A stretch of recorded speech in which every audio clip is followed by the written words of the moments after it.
Hi there, everyone. This is Leah from the Ray Center and Tyler from the Waterville Valley Recreation Department, and we're sharing a mic. Yes. All right.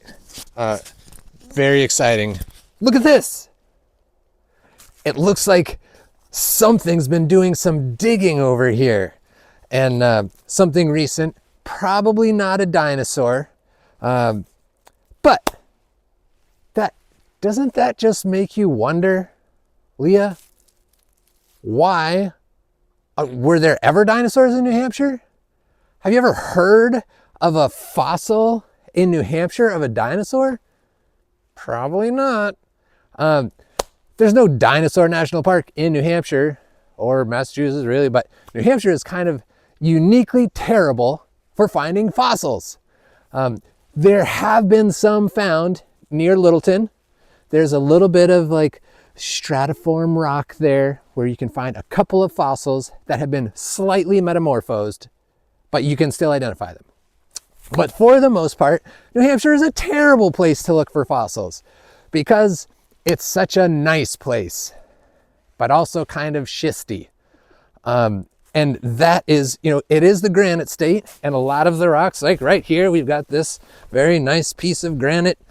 Here, some more. But then there are other parts of the state, and most of it actually, more than 50% of New Hampshire is not granite, but it's gneiss or schist, which are types of metamorphosed rock, which have been subject to intense pressure and heat and folding. So anything that was once a bone or a shell would have been pulverized and crunched and moved around. So there's just not much evidence of that.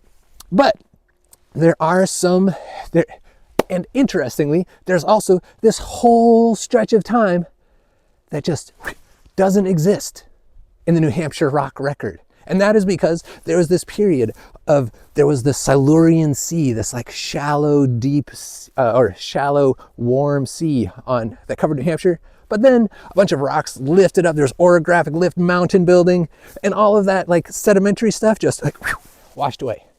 But some of it washed, like out towards the Isles of Shoals and that area.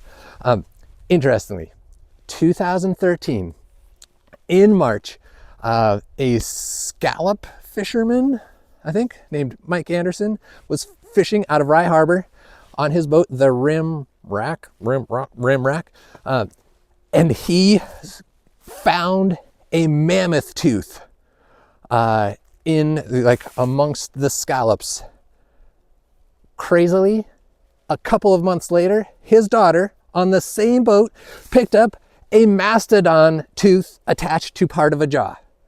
Isn't that wild? That's so crazy. The chances are very small. But if you want to find fossils in New Hampshire, the place to go is the Isles of Shoals, or just off of the Isles of Shoals. But around here, we've got these rocks that give New Hampshire its name and its character that sounds like those rocks.